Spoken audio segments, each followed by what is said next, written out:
Senhoras, senhores, bem-amados, tenho a alegria de convidá-los para comemorarmos o nosso 34º aniversário, o Núcleo Espírita Assistencial de Arco Verde. Sua casa, nossa casa. Desde já, agradecemos ao mesmo tempo que parabenizamos a todos, trabalhadores, colaboradores, voluntários, participantes, que de forma direta e indireta deixam e realizam esse sonho vivo em nossos corações a serviço do Cristo.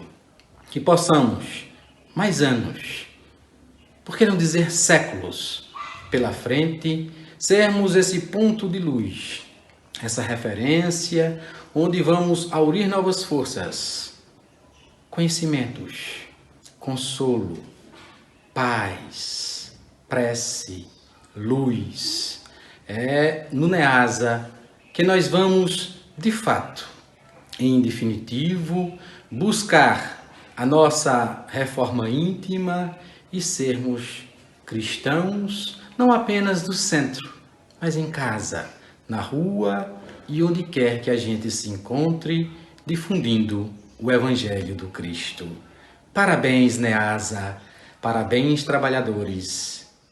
Façamos agora a leitura de exórdio do livro Centelha do Cristo, do escritor Rafael Lavarini, que será o palestrante da tarde de hoje.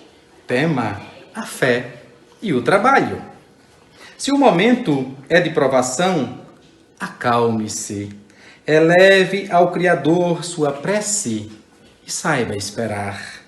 No entanto, não se esqueça de que a fé, para se tornar divina, precisa ser concretizada no esforço diário do trabalho. Deus nunca faltará com os préstimos necessários de saúde para o bom combate. Portanto, consagra-se ao movimento divino da vida, valorizando todas as oportunidades de servir. Lembre-se do Cristo com suas palavras benditas: meu Pai trabalha até hoje e eu trabalho também. João 5,17. Vamos, pois, trabalhar, servir e hoje comemorar o aniversário do NEASA, Núcleo Espírita Assistencial de Arco Verde. Recebam, pois, o nosso abraço, nosso carinho. Aproveitemos esse instante para nos confraternizarmos. Embora distantes, estarmos juntos. Na tarde de hoje, teremos a alegria de recepcionarmos o nosso irmão Rafael Lavarini, que irá nos presentear com a sua palestra. É um momento maravilhoso, onde podemos, embora distantes, nos reaproximarmos, nos fortalecermos os laços de amizade, de fraternidade e de irmandade espiritual. São tempos difíceis, bem eu sei, mas já enfrentamos outros momentos de dificuldade, como a cólera, a tuberculose, o HIV, a peste negra, a peste suína e tantos outros vírus, bactérias, parasitos, que fazem parte do ecossistema, estão conosco nesse planeta de provas e expiações. Urge que busquemos a saúde mental, para assim, imunizados do ponto de vista espiritual, também defendermos o nosso organismo de agressores. Temos o amor como o mais completo remédio e imunizante para todas as nossas dificuldades. Amemo-nos, pois, uns aos outros como Cristo nos amou, vencendo a nós mesmos e ao mundo. É tempo de orar. Pai nosso que estais nos céus, santificado, Senhor, seja o teu nome. Vens até nós com o teu reino de amor e de paz. Seja feita, Senhor, sempre a tua vontade, aqui na terra como em todos os lugares habitados. O pão nosso de cada dia nos dai hoje, Senhor. Também o pão espiritual. Perdoa as nossas ofensas, assim como nós também devemos perdoar aquele que nos ofende. Não nos deixas cair em tentação, nas tentações que ainda contraímos com nossas imperfeições, nossos erros, nossas fraquezas, nossas limitações. Mas livrai-nos, Senhor, de todo o mal. Protege-nos de nós mesmos, porque é teu reino, teu poder e a glória para todos sempre. Que Deus nos abençoe. Vamos ouvir agora nosso irmão Rafael Lavarini. Que Deus continue a nos abençoar e nos proteger. Quanta luz, quanta luz.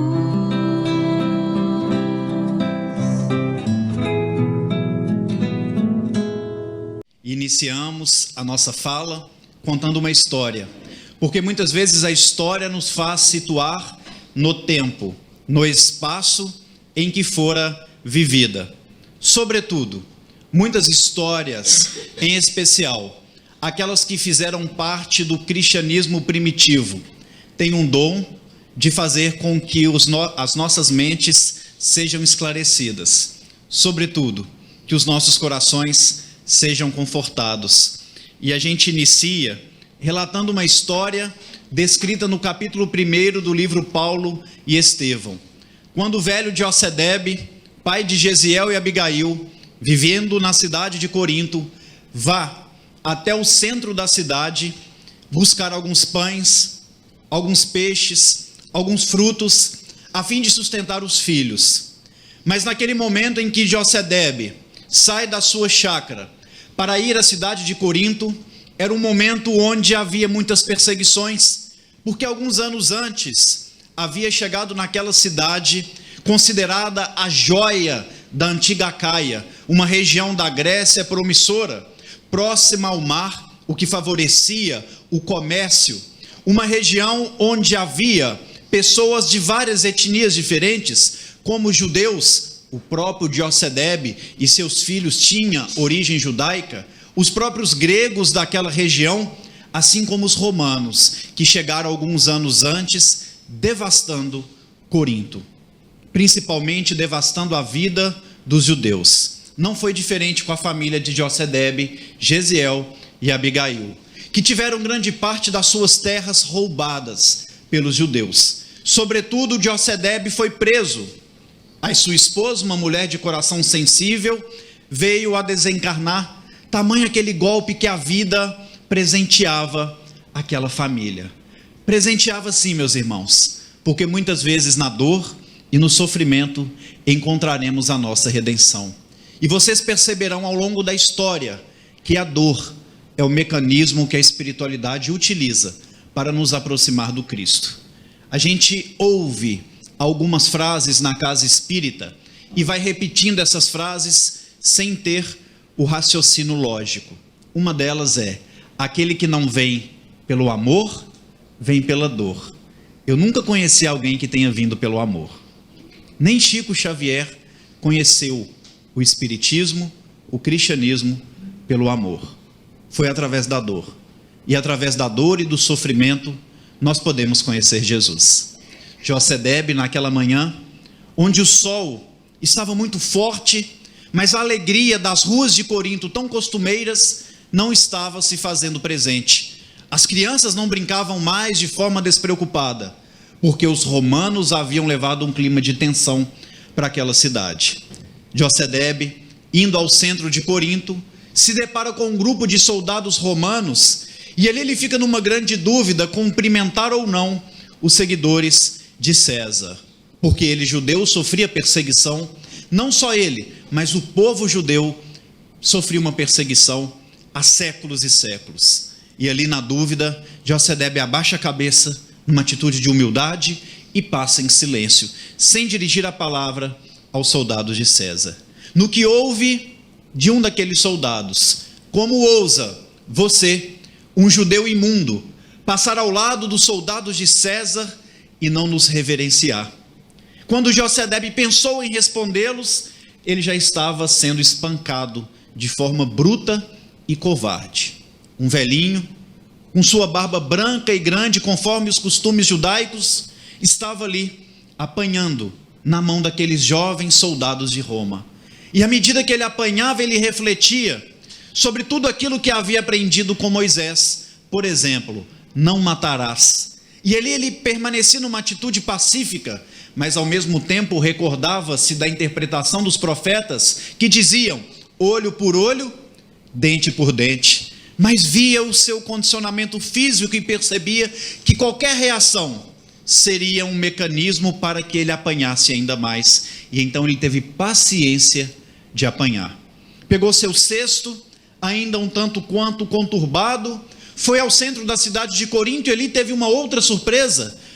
Desce de uma viatura romana, um novo soldado, e ali desenrola um pergaminho e lê um édipo, um aviso. Naquele aviso dizia que todos aqueles que viviam em Corinto e se sentiam injustiçados com a chegada de Roma naquele local alguns anos antes, no dia seguinte teriam a oportunidade de conversar com o chefe dos romanos, chamado Licínio Minúcio. E ali pedir Licínio Minúcio todos os seus bens, falar das queixas, falar dessas injustiças, para que eles fossem ouvidos e possivelmente atendidos por Roma. Estabeleceu-se um burburinho entre os presentes e a maioria dizia que era mais uma artimanha dos soldados romanos. Era mais uma artimanha de Licínio Minúcio que castigaria aqueles rebeldes caso reclamassem. Na época, era muito caro entrar na justiça contra Roma. E ali Josedebe começou a ver uma oportunidade de requerer os seus bens de forma gratuita. Mais do que isso, saindo da história e estudando o estado de espírito, o estado psicológico de Josedebe naquele momento, começamos a perceber que ele passa a projetar aquela felicidade que tanto almejava ao lado da esposa e dos filhos na retomada dos bens terrenos. E aí, meus irmãos, fazemos o primeiro paralelo, trazendo para os nossos dias e fazendo-nos perceber que tantas vezes, quando projetamos momentos de felicidade em questões transitórias, ficamos ansiosos, ficamos angustiados, apreensivos, e então muitas vezes nos frustramos, porque tudo que é transitório traz alegria. Alegria é um processo emocional assim como a tristeza. Felicidade é uma conquista espiritual, é diferente. E ali Josedebe passa a projetar a sua felicidade na retomada dos seus bens e sai daquele local um tanto quanto ansioso. Mas a ansiedade não fez com que ele deixasse de raciocinar. Lá em Minas Gerais, falaríamos que ele foi veiaco, que ele foi esperto. Ele não volta pelo mesmo caminho para não apanhar pela segunda vez. Ele dá uma volta muito grande, mas naquela volta que dera, encontra outro grupo de soldados romanos. E aí ele ficou um pouco na dúvida, no conflito. Eu não cumprimentei da primeira vez e apanhei. Agora eu vou reverenciá-los. Louvado seja os soldados de César. Como ousa você, um judeu imundo, dirigir a palavra a nós que seguimos César? Quando ele foi justificar o porquê daquela reverência, ele já estava apanhando muito mais do que da primeira vez. E à medida que ele apanhava, ele se revoltava. E aquela revolta de Josedebe representava toda uma espera angustiosa do povo judeu, que durante séculos e séculos sofreram perseguição pelo simples fato de acreditarem em um Deus único, pelo simples fato de esperarem a vinda do grande Salvador da vida, para trazer uma mensagem edificadora, para fazer com que o reino dos céus se fizesse presente na terra. E ali, refletindo todo esse processo histórico, ele sofria, ele apanhava, e a única coisa que fazia com que Josedebe acalmasse o seu coração era a lembrança dos filhos, Abigail e Jesiel. Narrei essa história, meus irmãos, para começarmos a estudar a figura de Jesiel, para começarmos a estudar a figura daquele que foi na terra o grande orador do Evangelho. Para fazermos uma homenagem nessa noite a Viana de Carvalho, que teve como uma das grandes características a oratória. Mas para fazermos uma homenagem, sobretudo, a Jesus Cristo. Porque pegaremos o ensino mais sublime do Mestre, as bem-aventuranças. As bem-aventuranças. E faremos uma relação à vida de Gesiel. Para tanto, precisávamos nos situar na história. Porque nesse momento em que Josedebe chega à sua chácara, segurando o cesto com o que havia comprado, mas com o rosto transfigurado, de tanto ter apanhado dos romanos de forma covarde, segundo Emmanuel, a barba branca e longa tingida de sangue. Ali, naquele momento, Emmanuel faz a primeira descrição de Gesiel. Paulo de Tarso, em uma das suas epístolas, nos fala que precisamos aprender a extrair o espírito da letra. A obra espírita de Francisco Cândido Xavier, de Allan Kardec, assim como os evangelhos, precisamos extrair o espírito da letra, porque é uma obra sublime. Paulo Estevão, em especial, dos mais de 500 livros recebidos por Chico Xavier, é considerado por ele como o mais importante. Certamente cada palavra, cada frase contida nele foi escrita após uma meditação profunda da espiritualidade superior que Emmanuel era representante. E ali na primeira descrição de Gesiel, nós não podemos ficar só na parte física. Mas a parte física da descrição nos faz recordar da primeira bem-aventurança. Porque Emmanuel nos fala, naquela hora, conforme programa por ele mesmo traçado, Gesiel arava a terra, preparando-a para as primeiras semeaduras. Allan Kardec, no Livro dos Espíritos, vem nos falar que o espírito, quando atinge um certo grau de evolução espiritual, consegue planejar a própria encarnação. Por isso que na primeira descrição de Gesiel, Emmanuel já fala naquele momento conforme programa por ele mesmo traçado. Não estava falando só daquele trabalho da agricultura, daquele trabalho simplório, mas de toda a vida daquele espírito diferenciado que estava encarnando na terra. Arava a terra, preparando-a para as primeiras semeaduras, não apenas trabalhando no campo, mas preparando a terra do coração para as semeaduras do Evangelho, que mais tarde iniciaria com seu nome de Estevão, já batizado na nova fé cristã. Mas essa atitude de homem simplório, trabalhando no campo, nos faz lembrar, por exemplo, do anúncio do nascimento de Jesus, que muitos esperavam ocorrer através dos poderosos da terra. E então Gabriel, aquele espírito superior, escolhe os pastores do campo, segundo Lucas, que trabalhavam em alta madrugada, nos trazendo dois princípios: simplicidade, representada pelo trabalho no campo, e o trabalho, a boa vontade em servir, era o que acontecia com Gesiel, que nos faz recordar da primeira bem-aventurança. Bem-aventurados os pobres de espírito, bem-aventurados os simples. E já na primeira descrição enxergamos simplicidade em um homem que ainda não conhecia Jesus, mas sentia o Evangelho pulsar em seu coração, porque o Evangelho são as leis de Deus que regem o universo, das quais o Cristo foi portador. Abigail acolhe o pai naquele momento de dor, de sofrimento, angustiada, vendo a figura paterna daquela forma.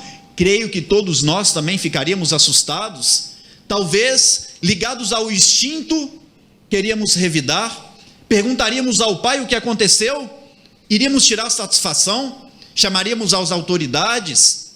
E então, naquele momento, Gesiel entra no lar e depara com o pai transfigurado e com muito sangue. E Emmanuel nos narra que a primeira atitude de Gesiel foi apenas abraçar o seu pai.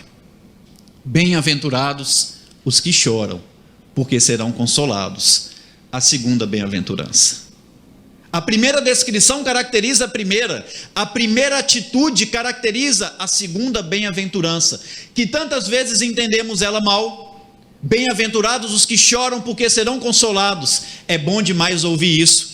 Inclusive, quando estamos aqui na frente, nós temos consciência que todos vocês estão me observando. Da mesma forma que eu consigo observar a reação de todos vocês. E quando às vezes a gente está aqui na frente falando, olha, que a terra é um mundo que tem provações, que encontraremos dificuldade, é normal a gente ver muita gente assim, ó. Porque a gente gosta de reter para nós a dor, a dificuldade, o sofrimento. Bem-aventurados que choram, porque serão consolados. A gente pensa, graças a Deus, alguém vai me consolar. Mas é o contrário. É um convite para que nós sejamos instrumentos da providência divina na vida dos que choram. Somos cristãos, meus irmãos. Quem de nós, de um ano para cá, fez a visita, não para um conhecido, um parente, um amigo, numa cadeia pública? Quem de nós fez a visita num hospital, para muitas vezes fazer oração àquele que está prestes a desencarnar e não tem um amigo, ente querido para segurar em sua mão e ajudar numa prece, doar energias materiais para que a espiritualidade trabalhe naquele desligamento? Poucas vezes, ou nenhuma das vezes, fizemos isso. E estes são os infortúnios ocultos que, segundo o Evangelho, também precisam ser nossos filhos, não apenas filhos do Calvário, porque Jesus não está mais na terra e precisa de mãos humanas para que essas lágrimas sejam enxugadas. Gesiel poderia se colocar no lugar de vítima, mas ele apenas confortou o pai com um abraço. Ouviu a queixa do pai, ouviu toda a angústia, toda a amargura, todas as reclamações paternas, e apenas pronuncia ao seu pai 3 palavrinhas: coragem, meu pai. Na primeira descrição de Emmanuel, simplicidade. Na primeira atitude, enxugava lágrimas. Nas primeiras palavras, mostrava um homem pacífico, um homem manso. A terceira bem-aventurança: bem-aventurados os mansos, porque herdarão a terra que o Senhor Deus vos dará. Ele era manso, ele não agiu pelo instinto, ele teve tranquilidade e dizia ainda ao seu pai, que naquele momento falava aos filhos: amanhã eu vou requerer os nossos bens, porque nos é de direito. Amanhã recorrerei a Licínio Minúcio, porque nós temos o direito de ter nossas terras. É um absurdo essa perseguição. E ali Gesiel, na sua mansuetude, dizia: meu pai, tu tens meus braços fortes, tem o afeto de Abigail, nunca nos faltou o necessário, e não será agora que faltará. E então ele insistiu que iria reclamar, porque ele argumentava que estava acontecendo uma grande injustiça. Ele queria que a justiça se fizesse presente em sua vida. E então Gesiel, um filho obediente, percebeu que não adiantava argumentar contra a vontade do pai e convidou o pai a abrir os escritos sagrados, o Velho Testamento, porque segundo os costumes judeus, quando eles tinham dúvida, quando eles passavam por momentos de angústia, de tristeza, eles abriam ao acaso o Velho Testamento e ali encontravam a resposta. É o que a gente costuma fazer na reunião espírita, no culto do Evangelho no lar. Abrir uma mensagem de forma aleatória. A diferença é que a mensagem nunca é para a gente. Eles pelo menos percebiam que era a resposta. A mensagem é sempre para o outro. Assim como nós percebemos a reação do público, por exemplo, fazendo uma palestra sobre casamento, vida a dois, é comum um casal começar a cutucar o outro e falar assim: olha lá, ó, é para você que está falando, né? É comum ao final de uma palestra chegar pessoas e falar assim: nossa, Rafael, a palestra foi boa, mas quem devia estar aqui era meu filho para escutar, quem devia estar aqui é meu esposo. Nunca somos nós. Às vezes abrimos a mensagem no culto do lar: honrai vosso pai e vossa mãe. Já começa a ter uma guerra de ideias ali, porque um começa a falar: tá vendo, essa mensagem é para você, você está precisando ouvir. E às vezes a pessoa faz isso sozinha, abre a mensagem hoje, aí ela já fica cismada, né? Porque ela está sozinha. Aí na outra semana ela abre e cai a mesma mensagem, ela já pensa: o evangelho está viciado, porque está abrindo a mesma página. Cai na terceira semana a mesma mensagem, chega na casa espírita e fala assim: ó, eu estou precisando que vocês rezem lá em casa, porque tem algum obsessor lá que está precisando ouvir aquela mensagem, porque é 3 semanas que cai ela seguida. Nunca é para a gente.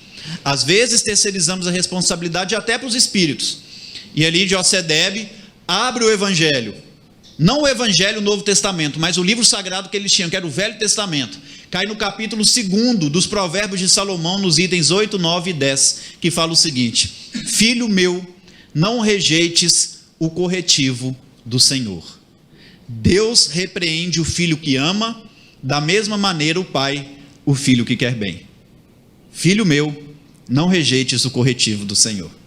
Muitas vezes, meus irmãos, para a justiça divina ser efetiva em nossas vidas, ela acontece através de uma injustiça aos olhos do mundo. E ele clamava por justiça.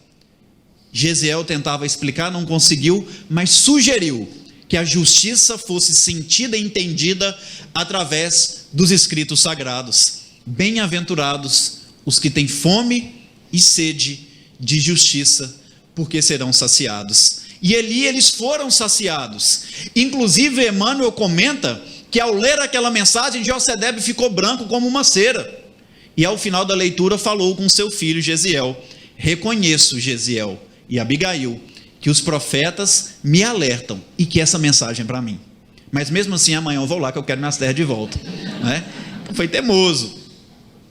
Infelizmente, pelo tempo, a gente não vai poder falar do diálogo dele com Licínio Minus, mas nós vamos resumir. Ele foi no dia seguinte, e ali sabe o que aconteceu? Licínio Minus falou com ele assim: olha, você está reclamando, eu fui tão bom para você, eu te deixei com um pedacinho de terra para você não morrer de fome, te deixei com um lar, você vem aqui reclamar?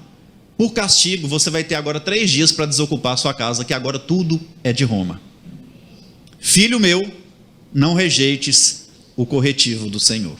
Deus repreende o filho que ama, assim como o pai repreende o filho que quer bem. Às vezes, o que é uma dor muito grande é o meio da nossa salvação, é o necessário que precisamos para viver. Josedebe projetou a felicidade com um processo de ansiedade na retomada dos bens, e ele teve uma frustração. Emmanuel vai narrar de forma muito profunda que ele sai daquele julgamento na praça de Corinto flutuando, sem conseguir nem ter noção que ele estava pisando no chão, sem conseguir ver as pessoas que estavam ao seu redor. Então olha o que a frustração de um processo de ansiedade faz com o ser humano. Certamente abaixou o padrão vibratório, e aí entra influências espirituais, e a culpa não é dos espíritos, é de quem deu brecha. E o que está pior pode piorar ainda mais. Sabe o que ele fez? Ele vai na fazenda do Licínio Minus, que fazia divisa com suas terras, e coloca fogo na propriedade do romano. E até esse gesto de colocar fogo tem relação com suas tradições judaicas, porque o judeu, ele acreditava que o fogo representava a justiça. O fogo representava a justiça, e ele estava, na visão dele, sendo injustiçado. Coloca fogo, o fogo toma uma proporção que ninguém esperava. Ele corre para a casa dele, procurando Gesiel, porque Gesiel era a grande referência da vida, apesar de filho com mais ou menos 25 anos.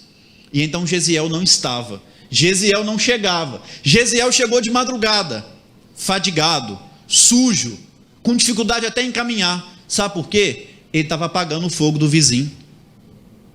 Ele arriscou a própria vida, não para apagar o fogo de um vizinho, mas para apagar o fogo das propriedades do maior inimigo da sua família, no que mais perseguiu a família, no que roubou a família, roubou as terras, no que colocou o pai na cadeia, no que foi responsável direto pela morte da sua mãe.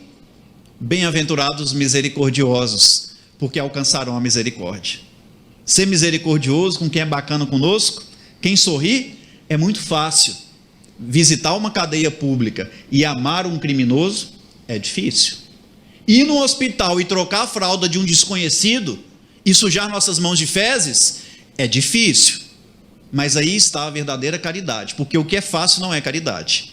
A caridade é muito mais doar o supérfluo, mas ir além disso, dar também do nosso necessário, fazer muito mais. Isso é ser misericordioso. Mas assim como tudo na vida, é um processo, e esse processo está bem explicado nas bem-aventuranças. Não adianta querer sermos misericordiosos e visitar um preso, se a gente não tem humildade de ficar nu na frente de um agente penitenciário na revista, que é constrangedora. Não adianta querermos ser misericordioso se não conseguimos enxugar as lágrimas de uma pessoa esquecida num leito de hospital, um morador de rua, alguém que está no mundo das drogas.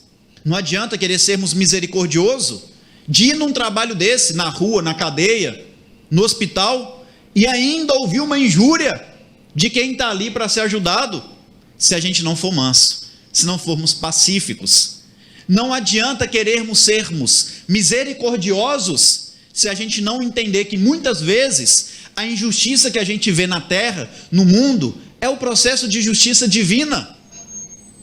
Paulo de Tarso, na primeira epístola aos Coríntios, no capítulo 15, nos fala que aquele que crê em Cristo apenas nessa vida é o mais miserável de todos os homens. A mensagem do amor é a grande mensagem da vida, mas o seu embasamento é feito na mensagem da imortalidade da alma. E se assim a gente não enxergar, não enxergaremos a justiça divina se cumprindo em nossas vidas. Portanto, também não conseguiremos ser misericordiosos.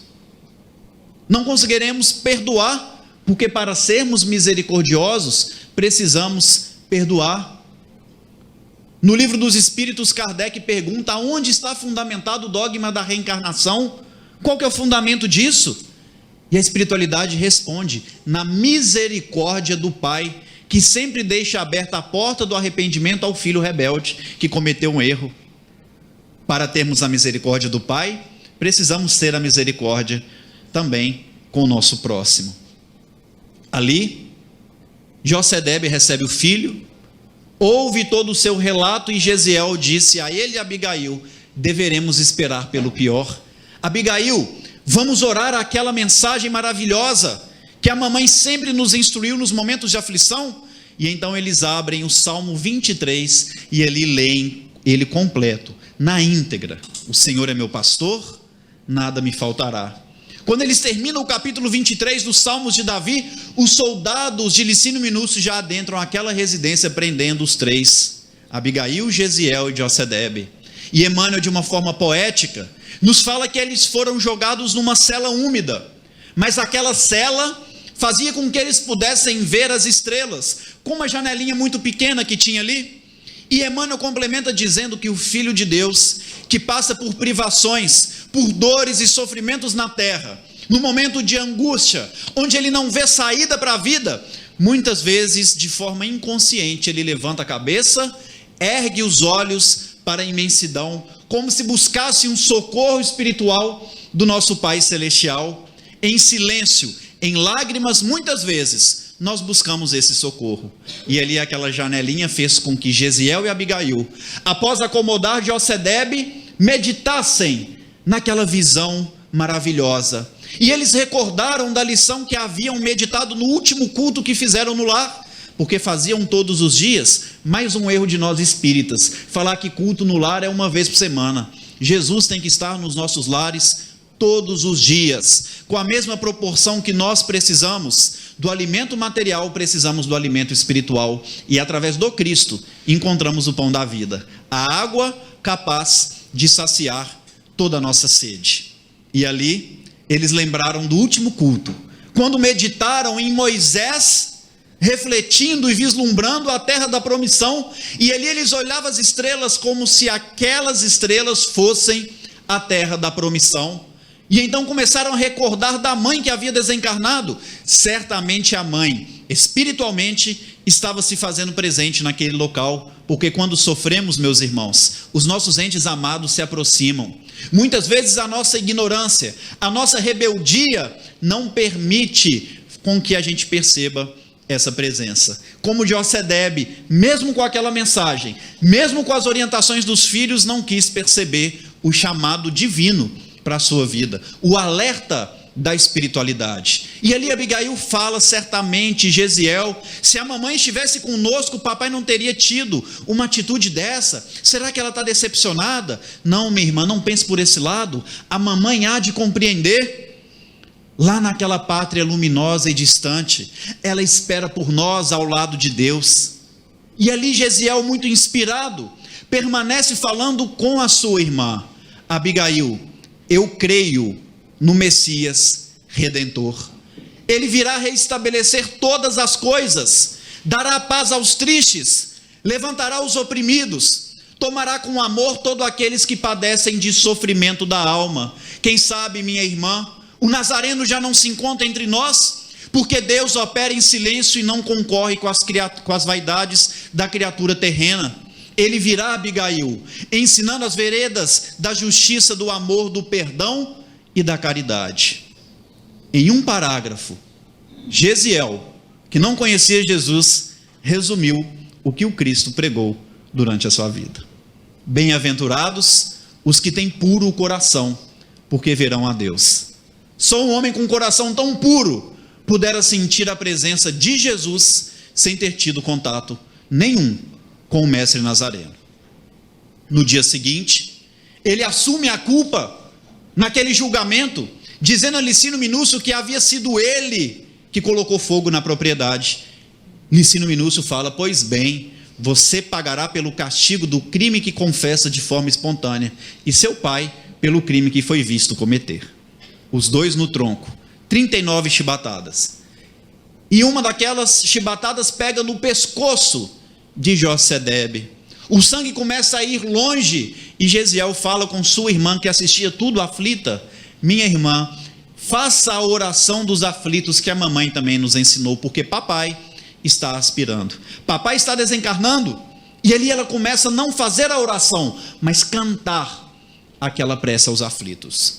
Emmanuel descreve que os romanos ali presentes, homens do coração endurecido e que vibravam com aquele castigo, começaram a ficar com o coração amolecido.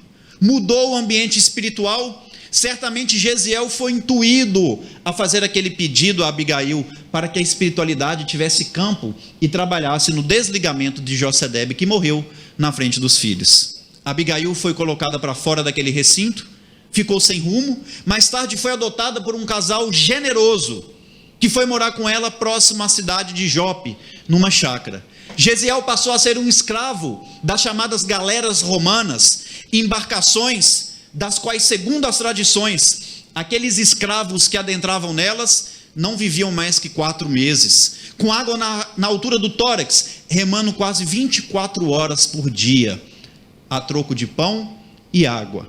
Mas um fato interessante, Emmanuel narra, que todos aqueles escravos que ali adentravam eram rebeldes, tentavam agredir os romanos, não aceitavam o trabalho. Muitos eram jogados ao mar antes mesmo de completar os 4 meses, que era a vida útil daqueles seres humanos, tratados como animais. No entanto, naquela embarcação havia algo diferente. Gesiel, que sempre que percebia que algum dos escravos, seus irmãos de trabalho, faziam característica de se revoltarem, ele tinha uma boa palavra. Dizia a eles: vamos abraçar o remo com amor. Desde que Deus nos confiou esse trabalho, vamos considerá-los como um meio de nossa salvação. E ali ele passou a ter admiração até dos romanos, porque os romanos perceberam que aquele escravo pacificava o ambiente. Bem-aventurados os pacificadores. Ele já era um homem pacificador. Em determinado ponto, quase 4 meses naquela embarcação, adentra ela um romano ilustre chamado Sérgio Paulo, que vinha da região de Cesareia. Poucos dias naquela embarcação, e eles puderam perceber que aquele romano havia contraído uma enfermidade que estava matando milhares de pessoas, semelhante à lepra, que contaminava. E então fizeram uma reunião, querendo jogar ele ao mar, para que ele não contaminasse os outros romanos ali presentes. E ali eles falavam: olha, a gente não pode jogar ele no mar, porque senão a gente vai ter que acertar a conta com César. Ele é prestigiado. Então o que a gente vai fazer? Vamos colocar ele no porão e põe um escravo para cuidar dele. Só que aí precisava de um escravo educado, Gesiel. Por ter sido bom, ganhou o prêmio de cuidar de um homem que estava com uma doença terminal e contagiosa. Qualquer um se revoltaria. Filho meu, não rejeites o corretivo do Senhor. Deus repreende o filho que ama. No sofrimento, temos a nossa redenção. E é por isso que essa casa nos acolhe com tanto carinho, com tanto amor. Porque nós somos movidos pelas lágrimas. Nós somos irmãos na dificuldade. Mas com Jesus, a gente consegue reencontrar o caminho e a saída que a gente tanto busca. Durante 20 dias, Gesiel orou praticamente o dia inteiro, fazendo a imposição das mãos, das quais conhecemos como passe magnético, fazendo alguns chás que havia aprendido com a mãe. E ali, depois de 20 dias, Sérgio Paulo estava curado, para a surpresa de todos. Mas para a surpresa também de muitos, Gesiel havia contraído aquela enfermidade. Mas agora é um escravo, e ele poderia ser jogado ao mar. Sérgio Paulo, porém, interveio em seu favor.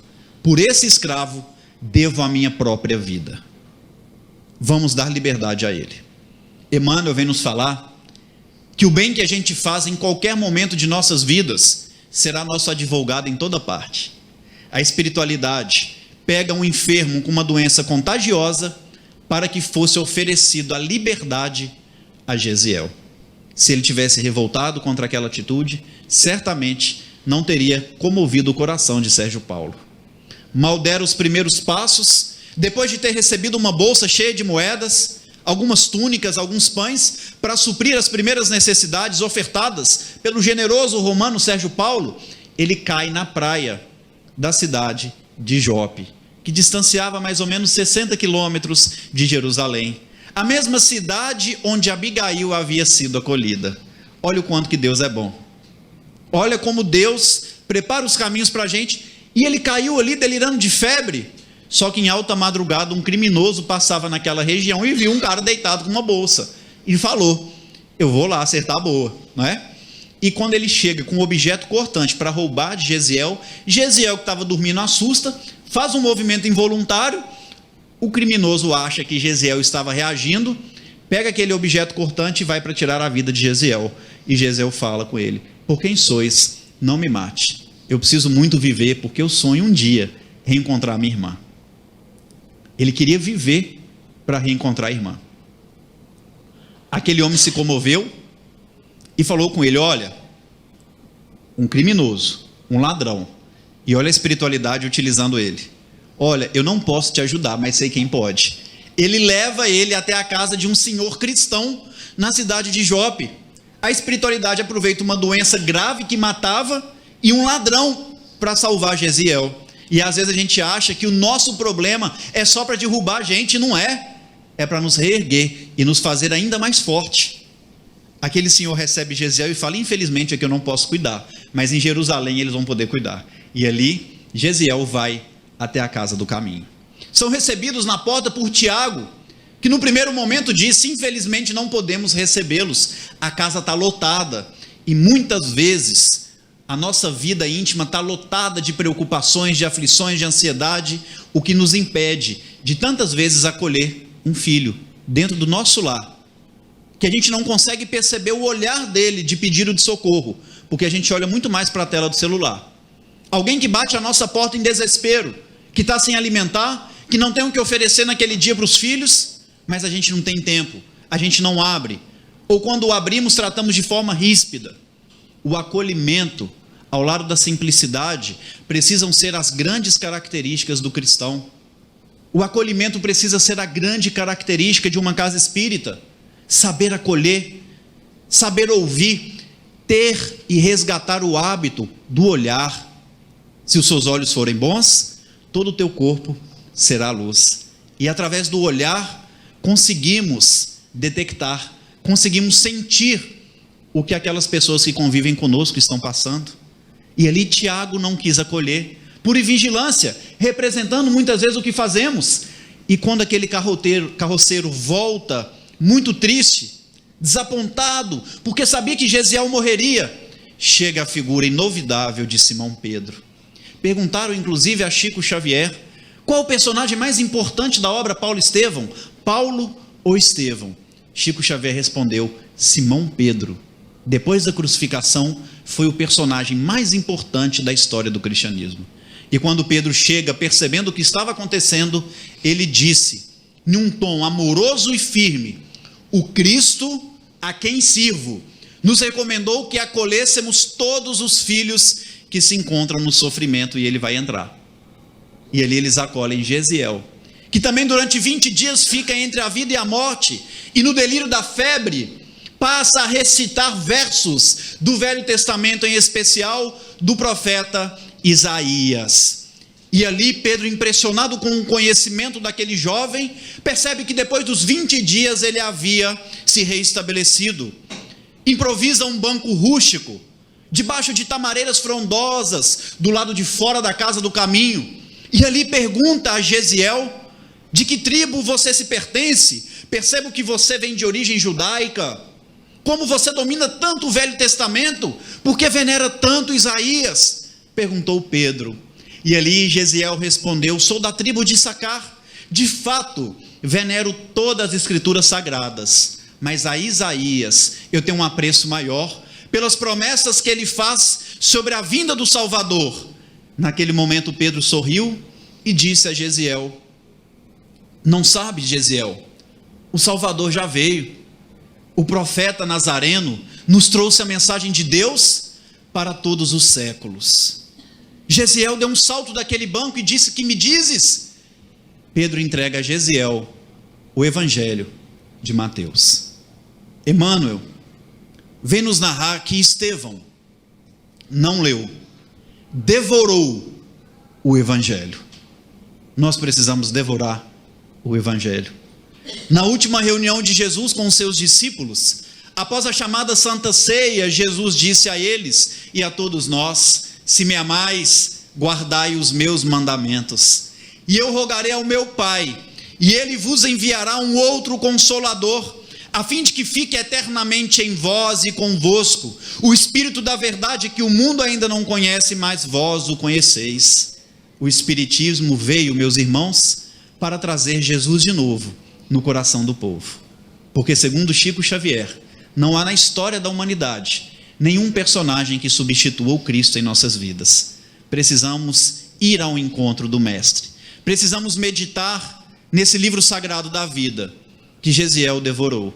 Mas aconteceu um fato interessante naquele momento, porque Gesiel, lendo o Evangelho na presença de Pedro, quando chega no capítulo 5 de Mateus, ajoelha-se e chora compulsivamente, porque ali no capítulo 5, Mateus nos narra que Jesus, através do olhar, observou aquela multidão que o seguia, certamente leu a alma da humanidade, e ali se elevou num alto monte, conhecido como Monte das Oliveiras, mas, sobretudo, se elevou em espírito, fazendo a conexão maior com o Pai, e ali pronuncia, através do seu verbo, o verbo divino das bem-aventuranças. Bem-aventurados os pobres de espírito, os que choram, os que são mansos, os que têm fome e sede de justiça, os que têm puro coração, os misericordiosos, os pacificadores.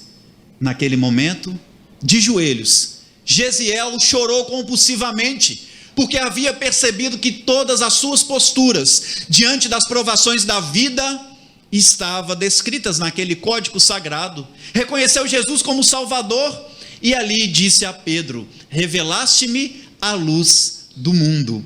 Presinto ter encontrado aqui as chaves que irão desvendar todos os enigmas da raça humana. Preciso meditar nessa preciosidade com mais calma. O Espiritismo vem nos revelar novamente a luz do mundo, através, em especial, da obra de Kardec e de Chico Xavier, que traz de fato Jesus aos nossos corações. A alma humana necessita do Cristo acima de tudo.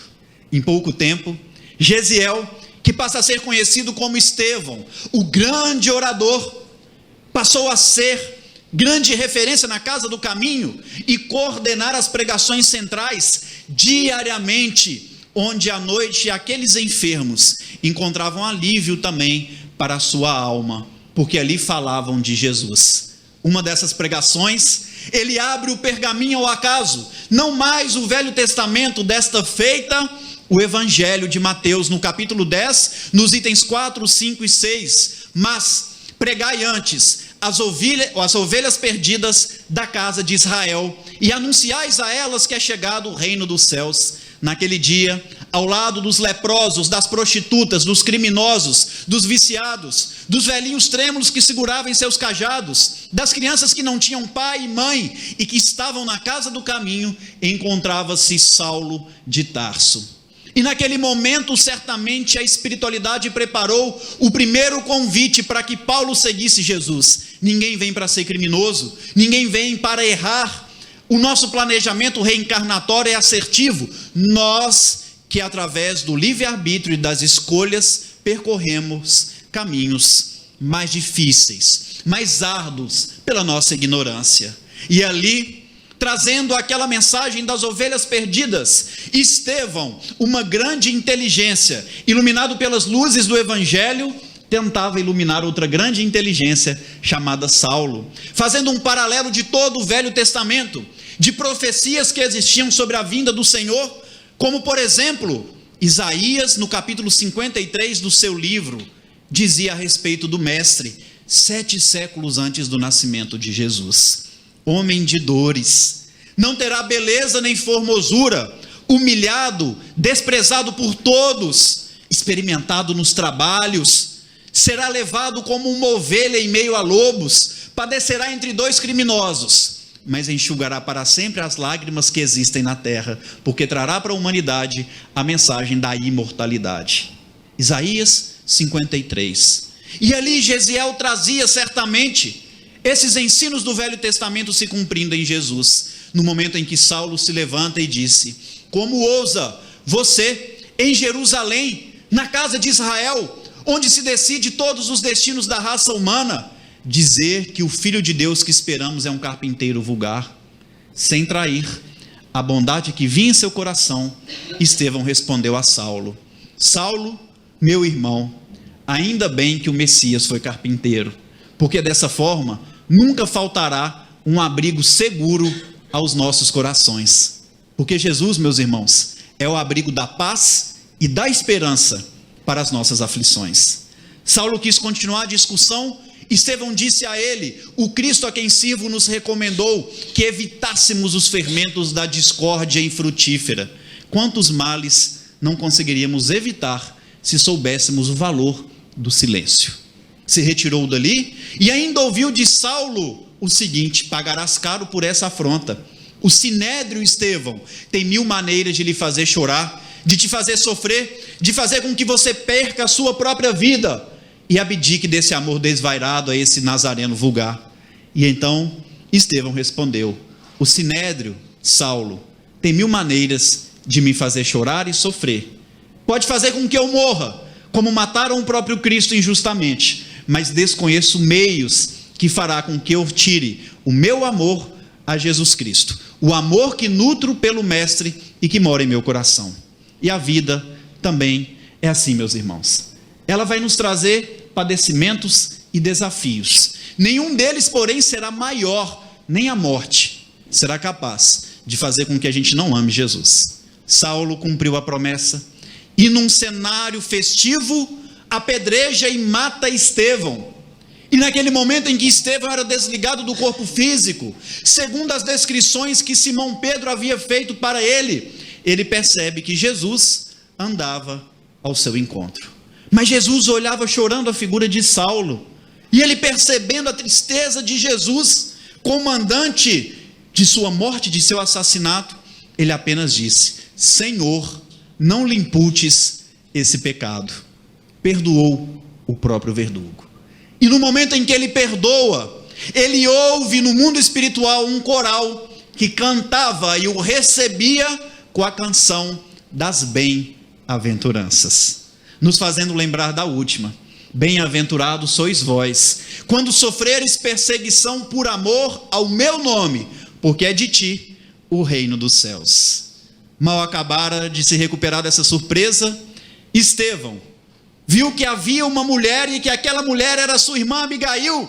Naquele recinto ele ficou sem saber se Abigail estava desencarnada ou estava presente no corpo físico, até perceber o desespero da irmã, que veio correndo, colocou Gesiel nos braços, e ele ainda teve forças para perguntar a ela: minha irmã, com quem te deixarei? E ela, sorrindo, um pouco sem graça, aponta para Saulo e disse: este é Saulo, o meu noivo. Gesiel responde a ela: sê fiel a ele. Saulo deve ser bom, defendeu Moisés até o fim, e quando conhecer Jesus, com o mesmo amor, servi-lo-á. Todos nós devemos ser bons. Todos nós precisamos conhecer Jesus, para que com o mesmo amor que a gente luta pelas coisas da terra, possamos lutar também pelas questões espirituais. E um dia, falar como Paulo registra em uma de suas epístolas aos Gálatas, no capítulo 2, no item 20. Fui crucificado com Cristo. Já não sou eu que vive, mas o Cristo que vive em mim. Muita paz a todos e muito obrigado pela atenção. Querido Jesus, graças te damos, Senhor, por tudo que nos concede, que a tua luz, Mestre amigo, possa iluminar sempre nossos pensamentos e atitudes.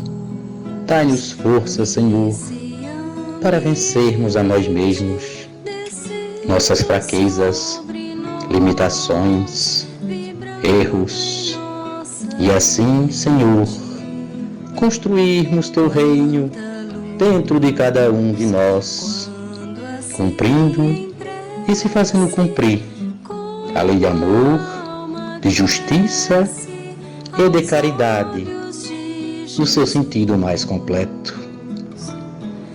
Divino amigo, permite aos Espíritos Consoladores derramarem por toda a parte a paz, a esperança e a fé.